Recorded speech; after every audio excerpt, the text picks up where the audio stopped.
This is Hodo, reminding you to catch the Hodo Show and the other viewpoint at our new time, Sunday from 10 to midnight, for the very best in radio music and some of the most in-depth topics around, right here on your community radio station, 88.1 WHPR. I'm Hodo. Who are you? You're listening to. You're listening to. You're listening to. You're listening to. The Hodo Show On 88.1 FM. On the earth for all the families with missing persons, still searching till they loved ones surface. Let them come home. Let my baby come home. Let my baby come home. See me. Let my baby come home. All right, let my baby come home. A little something from our brother, Super MC Kiko, and of course, produced by none other than our brother D Knight. He's in studio with us in the background. Just give him a shout out. He came in hanging out with the mayor, you know, and stuff. But we have in studio in this segment, we have the mayor of Highland Park, none other than the Honorable DeAndre Windom, as well as we have in studio Joni. Got Joni. Chachi ain't with her though, but Joni's here. Joni Crawford. Joni Crawford, who's one of the resident divas tonight, but she will be the diva tomorrow night down at Burt's 2727 Russell in the Eastern Market for Diva Night, 8:30 p.m. to 12:30 a.m. As well as we have another diva that was there about a month ago, and she goes by the name of Lady D. Got her in studio as well. So we got so much going on tonight. So before I kick in with the mayor, gotta let you know that the voice is not heard in Metropolitan Detroit, Rainbow Push Detroit.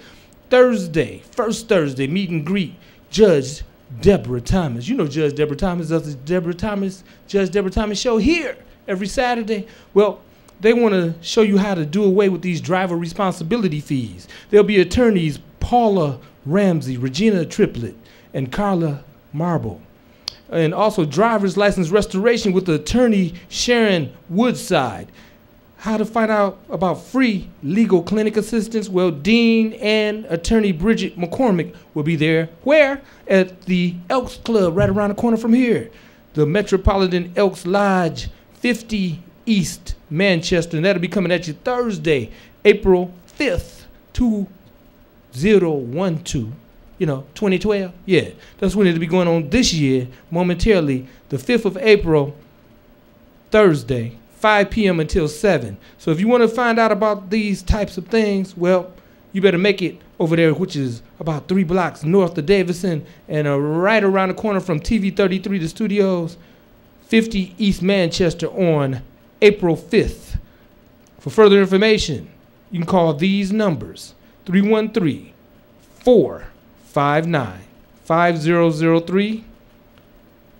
313-974-1610, or 313-926-7178. All right. And there will be a $5 donation. You know you got to have some money in there for them to pay for the time that the lodge is giving y'all to come in there and get that good information. So, all right. Now, it's time to jump right into this thing as time just never seems. Man, I got to watch. If y'all really want me to be on longer, I'm trying to work it out so I can get some loot up in here and sponsorship. I want to be on for 4 hours on Sunday night. Come on, from 8 to midnight. Can y'all handle that much OVP? Can you really handle it?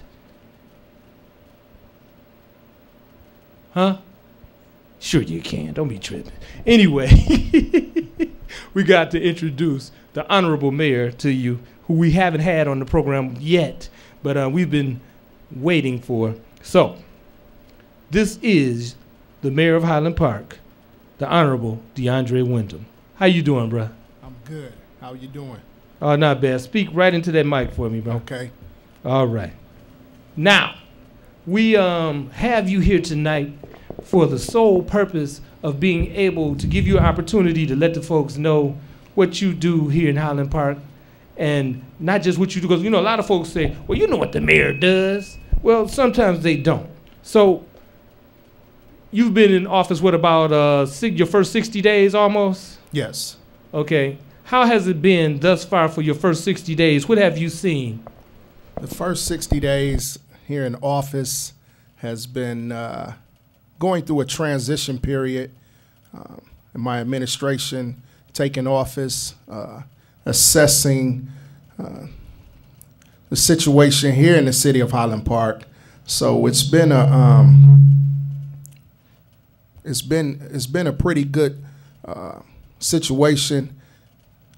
So we've really been assessing and prior to putting things in perspective and still being valuable and being an asset here to the community. And one thing I'm doing is really about bringing the community back with the city of Highland Park, because Highland Park used to be a community. So it's about the community building, and it's about getting the citizens and the business owners and the nonprofit organizations, as well as the pastors, back involved with the city of Highland Park. Okay. Now, you say you've been assessing. Now, as you assess this thing, let's move this over a little bit. I don't want to cover you up. Have you seen anything that needs special attention that may have been missed? Because you are a Highland Parker and you've been a businessman as well here. Before being mayor, you were city councilman. Are there some things that you see personally that need special attention? I think the city needs a lot of special attention right now. A lot of people are aware that the city of Highland Park is still under the Emergency Act, and that was Act 72. Okay. So prior to me taking office, I had sat down and spoke with the deputy treasurer, and he wanted to send an emergency manager to the city of Highland Park. Really? Yes. So that was before. Now, the first city manager that you guys had, something happened into her. What, Ramona Pierce? Yes. Yeah. Didn't some sticky fingers get up in there somewhere? Yes. So that's grounds for not having one. Then the second one, something kind of was a little flaky and sticky fingers or something in there? Yes. So the management that has been coming from the state, and this is not you saying that, but it stands to reason that the management that the state has been bringing in has been pilfering and pillaging the city, so that should be grounds for not bringing financial managers and city managers to Highland Park. You're absolutely right, and that was my position. Mm-hmm. So I stated to the deputy treasurer that you can send my administration the same resources that you would send an EM, because if an EM come in, he or she would bring his or her team into your city. Mm-hmm. So my position was to allow me to move forward and assist me with the resources that you would with the EM. Okay. Now,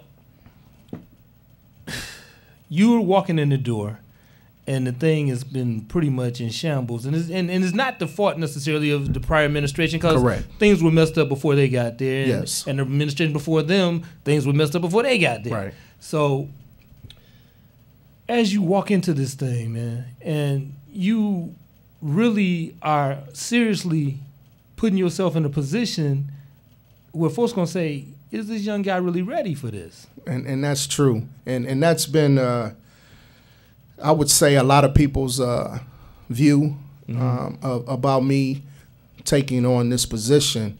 But I just want to let the citizens, as well as the viewers that's watching, this was a mission that was placed on my desk by God. Mm-hmm. And if you look at the campaign, the election, and how everything unfolded, it was a mission, or it was something that a lot of people didn't think that I was going to be able to overcome. But you know what? But I can't believe that. You know why?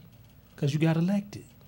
So if they didn't have the faith in you to do it, I don't think they should have put you in the seat. Right? No, you're right. But I mean, I'm talking about a lot of other people, because I do have a connection with the youth. And during my campaign, I probably registered over 100 people to vote. And it wasn't to vote for me. It was just to vote. And I'm going to continue to register the youth and other people. It was some people that were that came from out of jail were under the impression that they didn't have the right to vote. So it's really about educating our people, and that's what I wanted to do, and that's what I will continue to do, is to educate, because we have to change the process of our people and get them back connected with not just politics, but it's not just my community, it's their community as well. Right. Now that you're in here, what can the citizens do to help you?